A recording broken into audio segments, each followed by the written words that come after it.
What's going on, everybody? It's the Frost. I'm waiting here for a Smackdown review for March the 6th, 2020. This is going to be a really short review because this first hour was worthless. We started off with the NWO of Hall, Nash, and X-Pac on the moment of piss. They were interrupted by Sami Zayn, Cesaro, and Nakamura. They had to stare down, or a face-to-face. Braun Strowman came in, caused all hell. Sami Zayn used Alexa Bliss as a shield to get out of the ring, and that was that. Not much else to say about that. Then we had Naomi and Lacey Evans versus Sasha Banks and Bayley, a match that we saw last week where Bayley was pinned. So what did they do this week? They had a nice little 2, 3, 4, or 5 minute match. Naomi gets dropped in. Bayley interferes, Banks to stop a split-legged moonsault on Naomi. 1, 2, 3. Naomi is pinned. Who the fuck cares? Why this match happened? Why these had to be 50-50 booked is beyond me. Kayla Braxton is backstage with the New Day, Biggie and Kofi Kingston. They hype up the gauntlet match, which is your main event of the night. Sheamus versus Apollo Crews was the second match of the night. And this just made no fucking sense. Now, apparently they're teetering towards having Apollo Crews be a heel. But why? He's in the back, he's getting ready, but before that we had Sasha Banks and Bayley bragging about their win backstage. They take shots at Hall of Famers, the Bella Twins. Banks says Bayley is her role model and she will dedicate her album to Bayley. Bayley talks about their dominance and says no one can touch them, and that they might just take WrestleMania off, and they walk away. Go back to the ring and Sheamus waits for his music plays. We cut backstage to see Apollo Crews warming up, and Chad Gable approaches, and Crews reminds him he doesn't want his help. Gable says he's got Crews' back, as they both have goals of stopping Sheamus. Gable tells Crews to just say the word, he'll be there. He looks for a handshake. Apollo Crews does not reciprocate, and he goes out to wrestle this very short match. So basically, Apollo Crews gets a couple moves in. Sheamus hits the bro kick. 1, 2, 3. This match was over in less than 2 minutes. What the fuck? We're about 30 minutes into the show, and nothing important has happened. Drake Maverick is backstage with Drew Gulak. Drake wants an opportunity to compete. He wants to face Daniel Bryan. Gauntlet knows all 163 of Bryan's weaknesses and doesn't think Drake has what it takes.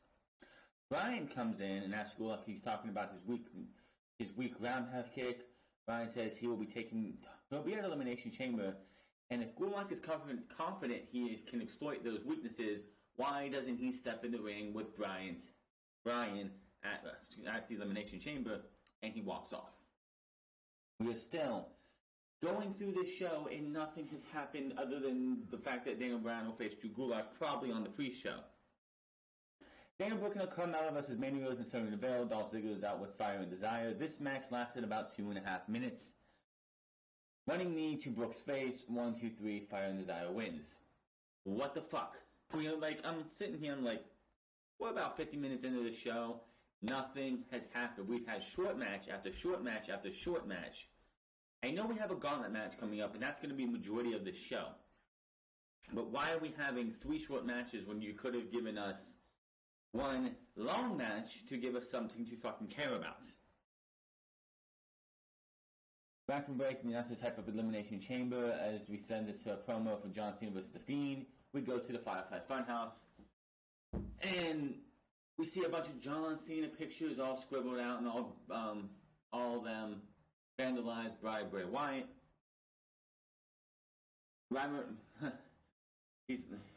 like, you're probably asking yourself, why is Bray Wyatt going after Cena? Raymond Rabbit pops up and is like, I know why. It's because John Cena destroyed you 6 years ago at WrestleMania and started this downward spiral into madness that you have right now. And Bray Wyatt's like, he's like, whoa, he's just got this fidgeting going on. Raymond Rabbit, of course, a big John Cena fan, obviously says, you can't see me, leaves. Wyatt says he realized that the Funhouse wouldn't exist without Cena, thanks Cena, and forgives him, but there's a catch. Wyatt says Cena also helped create something else, something built on pain and vengeance. I am forgiving, But no matter how bright you might think things in life, the dark side always comes again, and that's the beauty of a circle. Around and around we go. The screen flashes the Fiend. Wyatt stares at the camera, and he wants to be let in. Laughs, says goodbye, and that is that. Obviously, that was the reason this match is happening. It's the only reason this match is happening. Do I see the Fiend beating John Cena? No. I see them using this to have John Cena beat the Fiend again because John Cena doesn't put anybody over at WrestleMania. They announced the type Cena versus the Fiend and Roman Reigns versus Shitberg at WrestleMania 36. Kevin Braxton is backstage with Baron Corbin. He interrupts and says he is finished with Roman Reigns, but he's here to talk about what he's going to be doing at WrestleMania. Then we start hearing Elias play his guitar. Corbin goes over and he's not happy with the interruption. Elias says Corbin's voice was annoying him, so he started playing to drown him out. Corbin runs down Elias and takes shots at who he is, calling him a gimmick and a one-trick pony. Really? Of all people calling him a gimmick and a one-trick pony, you're going to have the Burgerless King, Baron Corbin, call him a one-trick pony and a gimmick. Kind of the pot calling the kettle black, isn't it? Threatens Elias, saying if he keeps this up, he will have to answer the King, and Corbin walks off. So you went from about a week and 4 weeks ago having John Cena versus Elias to John Cena versus The Fiend, and this was the 3 matches they had going at WrestleMania, or the two matches. John Cena versus Elias, Bray Wyatt versus Roman Reigns. So now it's Shitberg versus Roman Reigns, John Cena versus The Fiend, and now we're going with Baron Corbin versus Elias? You gotta be kidding me. Who the fuck would be interested in Baron Corbin versus Elias at WrestleMania? Those two are Battle Royal participants by far. If we get to WrestleMania and we have a one-on-one match with Baron Corbin and Elias, what the fuck? Why should we fucking care? Henry shooting backstage and the fans in the arena pop. Mandy walks by and Tucker wants to handle it, but Otis apologizes for what happened on Valentine's Day. Rose says it's a little too late for that because a woman doesn't like to be stood up how he did her. He walks off and Otis just looks distraught. Tucker consoles him, and then we go back to the arena from break. We go to break, we come back, and after the bell this coming Thursday we'll have an announcement. Next Thursday, not yesterday, but next Thursday we'll have an announcement for the next Hall of Fame inductee. Apparently Jushin Liger is going to go in there, which he's one of the greatest wrestlers of all time, one of the greatest junior heavyweights of all time. If it's him, that's awesome. We'll have to see what happens. Gauntlet match. Heavy Machinery versus The New Day versus The Usos versus Dolph Ziggler and Robert Roode versus Lucha House Party versus The Miz and John Morrison. The best part of this match was the first. New Day versus Heavy Machinery. So it was New Day versus Heavy Machinery. They had themselves a big boy match. Kofi, of course, was the guy who would run around the ring and float around and everything. Towards the end of this match, though, this part of the match, Kofi goes to dive onto Tucker, who catches him, and he picks him up and drops him, and he just, boom, laid flat on the floor. That looked absolutely brutal. Kofi looked like he was out, like he suffered a concussion or something. He hit that match so hard out in the ramp area. Biggie comes in, but he gets drop kicked. Tucker brings Big E back into the ring. Otis tags in for the compactor on Big E. 1, 2, 3. New Day has been eliminated. Boom. It was awesome. You saw a point where Big E and Otis came in. They were going after each other. You know, I'm going to clothesline you. I'm going to shoulder you. We're going to see if we can knock each other down. Neither one went down. There was a point where Big E was being held up in a suplex, like a stalling suplex by Otis. That's something not easy to do, but to do it to a guy as big and as strong as Big E, that's some kind of crazy shit. But in the end, New Day were eliminated first. Out comes Grand Metalik and Lindsay Dorado for the Lucha House Party. The match slowed down a little bit here because of the contrasting styles of two luchadors against two heavies. But In the end, Otis comes in and splashes Lindsay in the corner, hits the Caterpillar with an elbow drop. 1, 2, 3, Lucha House Party was eliminated. Then out came the Usos. They greet fans at ringside, hit the ring. This one didn't last at all. They come back from break, and this one was Tucker fights Jay off and tries to make the tag, but he can't. Jimmy tags in. Otis gets super kicked off the apron, but Tucker knocks Jay off the apron. Jimmy drops Tucker and then super kicks him for the pin attempt. Tucker turns it into a crucifix roll-up. 1, 2, 3. Why did they sacrifice the Usos out of all of this? Let's say Dorado and Grand Metalik could have been sacrificed, but no. Jimmy and Jay lasted the least amount of time in this entire match. Then the tag team champions come in, and it's going to be either Heavy Machinery versus Rudolph at the end, or the tag team champions versus Rudolph at the end. Which one do you think is going to happen? If the Usos didn't beat Heavy Machinery, do you think Miz and Morrison are going to beat Heavy Machinery? No.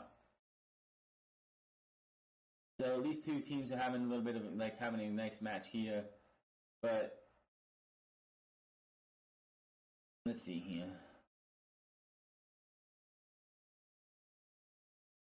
This match and this part of the match ended just about the same way that the match with the Usos, even though it lasted a little bit longer. Tucker rolls Morrison up out of nowhere, gets the pin. Miz and Morrison were eliminated, even though it looked like they were going to knock out Heavy Machinery and possibly move on. But out of nowhere, another pinfall. What happens after that? One of only 2 heel teams in this entire Elimination Chamber gauntlet loses, and leaving us with Rudolph as the final 2 to go up against Heavy Machinery. What are they going to do? What any normal heel tag team or heel person does in a gauntlet match like this. They lost.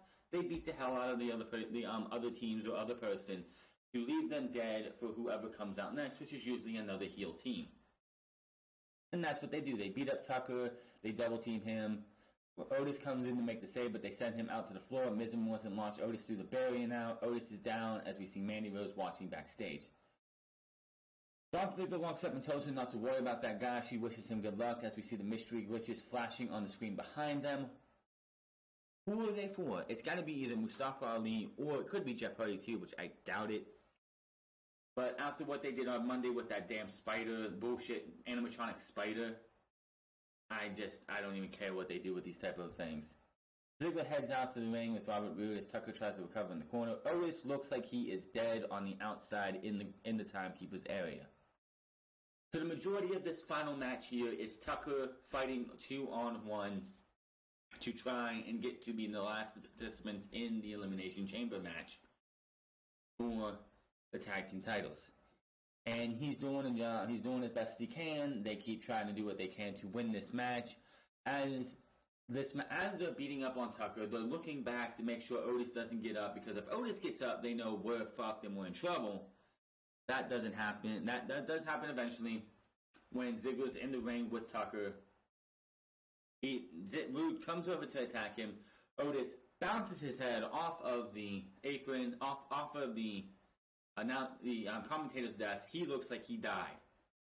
So he gets back over there. He tags in, and he just goes mad crazy on everybody in the ring who's not Tucker. He goes for the Caterpillar on Roode, but Ziggler runs back in with a super kick out of nowhere after Ziggler tags back in towards the end of this match. Covers Otis. 1, 2, 3. Roode and Ziggler win.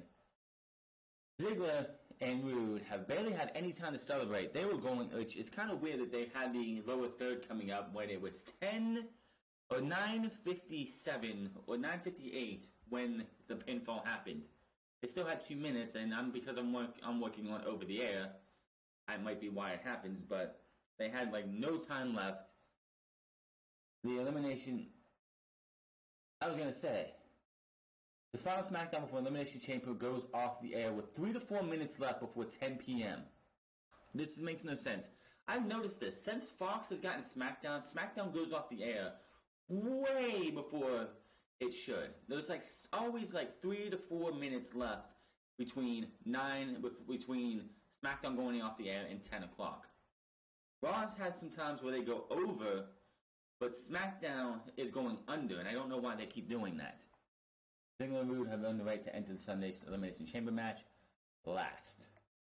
So that is that. We are going to get into the Elimination Chamber predictions here in a second. Of course, this Sunday is the Elimination Chamber for of course, what is also known as my birthday, March 8th, 2020. Don't really care about that. We have 7 matches, I believe, now. Yes, 7 matches. Drew Gulak versus Daniel Bryan. This match, of course, was announced tonight. With this just being this, I don't know what they're going with here, why they're having Drew Gulak target Daniel Bryan for scrutiny and everything. I'm going with Daniel Bryan. I don't see a reason why Drew Gulak would win. They gotta find something better for Daniel Bryan. I mean, what are they gonna do? Have him go into the Battle Royal and win? What's that gonna do for a guy like Daniel Bryan? Honestly, I think he should be doing something other than this. I would like to see Daniel Bryan versus Braun Strowman for the Intercontinental title. A title that Daniel Bryan never lost. A title that he has never got a rematch for. I would not be surprised. I would be okay with them bringing that up going into WrestleMania at the Friday after Elimination Chamber with Daniel Bryan making a challenge to Braun Strowman because it was a title that he had to give up and never got a title rematch for, if I'm correct. Andrade versus Humberto Carrillo in the United States Championship match. How many of these does Humberto get? What is this? His 7th or 8th time getting a U.S. title shot? This match, of course, is happening because on Monday they had a tag team match. Angel Garza and Andrade versus Humberto Carrillo and Rey Mysterio, and Humberto pinned the United States Champion. I actually called that finish happening when the match was going on. So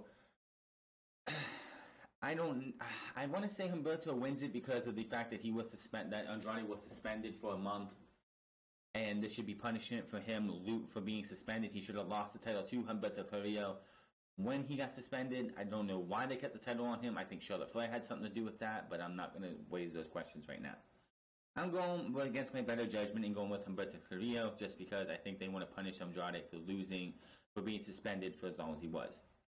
Aleister Black versus AJ Styles, no disqualification match. This match comes because of what happened on Monday when AJ Styles made Aleister Black go through a minute gauntlet match, taking on all 3 members of the OC, and him getting screwed out of winning that match, winning that so-called gauntlet because the OC beat him up in between his match with Luke Gallows and AJ Styles. Will the OC get involved? Yes. Will The Undertaker get involved? I'm going to say 50-50 on that. The Undertaker most likely could get involved, and I could see him screwing not Aleister Black, but AJ Styles out of the match, and just furthering this along going into WrestleMania. Street Profits, Angelo Dawkins and Montez Ford versus Seth Rollins and Murphy for the Raw Tag Team titles. I'm going with the Street Profits as this is going to be the blow-off of this mini feud. So Seth Rollins can move on to Kevin Owens going into WrestleMania in whatever stipulation match they're going to do. The Smackdown Tag Team Elimination Chamber match, The Miz and Morrison versus The New Day versus Usos versus Heavy Machinery versus the Lucha House Party versus Dolph Ziggler and Robert Roode. I'm going to say the champs retain. They just won the titles last Thursday. I don't see any reason taking the titles off of them so far. I could be wrong. Maybe the Usos winning, making them 7-time tag team champions, tying with the New Day, and have those two go to WrestleMania. Those two teams go to WrestleMania again to give us another match between those two teams. But I'm going to say Miz and Morrison retain by any means necessary. Braun Strowman versus Shinsuke Nakamura, Cesaro, and Sami Zayn 3-on-1 handicap match for the Intercontinental Championship. This is sad that 3 guys are going to be fed to one big behemoth, but it's true. Braun Strowman wins this one. This is, of course, the continuation of the fact that Braun Strowman won the Intercontinental title from Nakamura a couple weeks ago. Nakamura, Zayn, and Cesaro are not happy with the turnout of that match. They wanted a rematch. They got it, but it's 3-on-1. It's real sad that 3 guys are not going to be able to beat one Braun Strowman, but that is what they're going to do. And the women's in the Elimination Chamber Women's Championship #1 contendership for Raw for Becky Lynch's championship. Natalya versus Liv Morgan versus Shayna Baszler versus Asuka versus Ruby Riott versus Sarah Logan. This one's writing on the wall from day one was Shayna Baszler. This should have been Shayna, this match should not be happening. This match by far should not be happening. It should be a women's elimination chamber with SmackDown with Fire and Desire, Nikki Cross, Alexa Bliss, Carmella, and Sasha Banks. If you want to throw Lacey Evans in there instead of Carmella, fine. But Sasha Banks and 5 other women should be in there going for it, as Shayna Baszler should have won the Royal Rumble. Of course, after what happened on Monday and Vince McMahon souring on Shayna Baszler, this could be one of those ones that doesn't go the way we want it to. But literally, look at this lineup again. Natalya, no one gives a shit about Natalya. Liv Morgan, no one gives a shit about Liv Morgan. Asuka, I'm sorry, let me go again. Ruby Riott, Sarah Logan, no one gives a fuck about them, even though Ruby Riott is really, really good. It would be Shayna Baszler or Asuka, but we've already seen Asuka versus Becky Lynch twice this year. They have no fucking choice but to go with Shayna Baszler. Shayna Baszler wins this, and if she doesn't, they're making a massive mistake. Is it her fault you put her in a heel versus heel match, in a match that brought out all of her weaknesses instead of her strengths? That's not Shayna Baszler's fault. You need to book Shayna Baszler to look as good as she did in NXT. Vince McMahon has this vendetta against his own son-in-law because his son-in-law makes all these guys in NXT show off what makes them fucking fantastic, what makes them great, and shows off their strengths. So when they come up, Vince McMahon exploits their weaknesses. That's not going to help somebody get over. Putting Shayna Baszler in a heel versus heel match was not a good idea. It should have been Shayna Baszler, if you wanted to have her debut on Monday, should have been against somebody who was a joke. You could have had her up against Liv Morgan, Sarah Logan, and Ruby Riott in a mini gauntlet match and just have her go out there and destroy all 6 women. I'm surprised because they did a gauntlet match on Friday. They didn't have a gauntlet match on Monday and have Shayna Baszler run through the entire women's division of Monday Night Raw, minus Asuka, who's injured with a wrist injury. She might be taken out of that match anyway. And just have her go out there, tear through the competition, and win the whole thing and be the last person in the Elimination Chamber. But they didn't do that. That is your SmackDown Live review for Friday, March 6, 2020, as well as your Elimination Chamber predictions. Until tomorrow. What are we doing tomorrow? We don't have anything going on tomorrow, do we? No, we don't. Okay, until Sunday. Unscripted will be on Sunday. And, of course, the Elimination Chamber results will be later in the night. Hopefully, things will go well. But until then, mine is The Franz. Hit that subscribe button. Comment down below. Like or dislike this video. Find me on Twitter at The Franz Club. And I'll see you guys Sunday for Unscripted episode, I believe, 110. And the Elimination Chamber. But until then, my name is Franz, and I'll see you guys later.